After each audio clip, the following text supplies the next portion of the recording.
You know, you wrote that the men's and women's games aren't treated the same. But a question, because there are people who say, based on revenue alone, TV revenue alone, CBS and Turner, they pay an average of what, $770 million a year to air the men's tournament. And that's going to jump to almost $1.1 billion a year in 2025. ESPN, on the other hand, pays $42 million to air the women's tournament. So, you know, given the sort of financial difference, they say that that really should dictate the treatment. That's the devil's advocate argument. What's the response? Well, thank you, Jeff. It's great to be with you. And, you know, when I saw this, it sort of felt like the NCAA was just being cheap for the sake of being cheap. I mean, it's ridiculous to think that these women had like a couple of yoga mats and like one set of weights, when these are star athletes. These are athletes that are so much fun to watch, and yet they are treated over and over again like they're second-class citizens. And, you know, nobody is suggesting that they're going to have the same revenue opportunities that the men do, but they are making money for these TV stations and for the NC, you know, for their schools, and they ought to be recognized for that. And, you know, I want to say thank you to Sedona Prince for, with humor and strength, drawing attention to this disparity so that we could all see it. And I'm glad that the NCAA has responded to my letter, and we'll see what they're planning on doing. But I mean, we've got to have some accountability here. Yeah, and you're right. Without her doing that TikTok video, I'm sure they'd still have yoga mats and just that one rack of dumbbells. You also write that this undermines the NCAA's authority as a proponent and guarantor of Title IX protections. As a nonprofit entity, and I didn't know this until today, the NCAA doesn't need to comply with Title IX. So what authority do you have as a senator to potentially change this?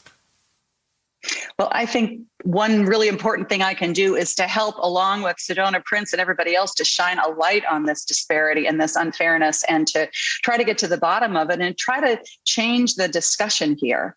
And if the NCAA as a nonprofit is going to do all of this work, I think they have a responsibility and an obligation to make sure that the women athletes that are part of the NCAA get treated with respect.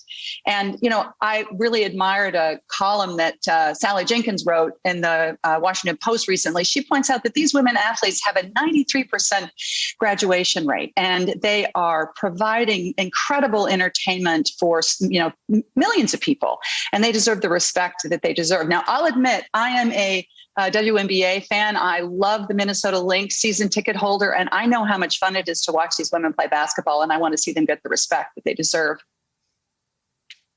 Yeah, and a question about that, female athletes getting the respect that they deserve. Because it wasn't just the weight rooms, the situation with the NCAA. The women players also got worse food. They got worse swag bags. There were even issues with COVID tests that weren't as good as the ones that the men were getting. And they're playing just as hard as the men, to your point. They have a 93% graduation rate. What's the sort of compound effect of being a woman athlete and working so hard, and yet, you know, what you get for it is still not just as good? It's not on par with what the male athletes are getting. Well, you know, I think it was one of those TikToks where the women athletes were looking at their dinners and kind of like laughingly trying to make the best of it, but looking at what it was. And I mean, it's a sign of disrespect. I think about children who live in school districts where they walk in the building of their schools, and the schools are not up to what those children deserve in terms of a place where they're going to get educated. Yeah. It's in some ways the same thing, right?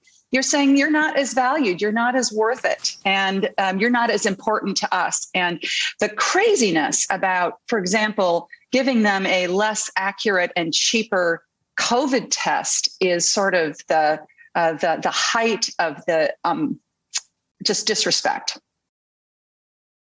Hey, thanks for watching our YouTube channel. You should know that you can follow today's top stories and breaking news and catch up on your favorite MSNBC shows all in one place. Download the NBC News app today.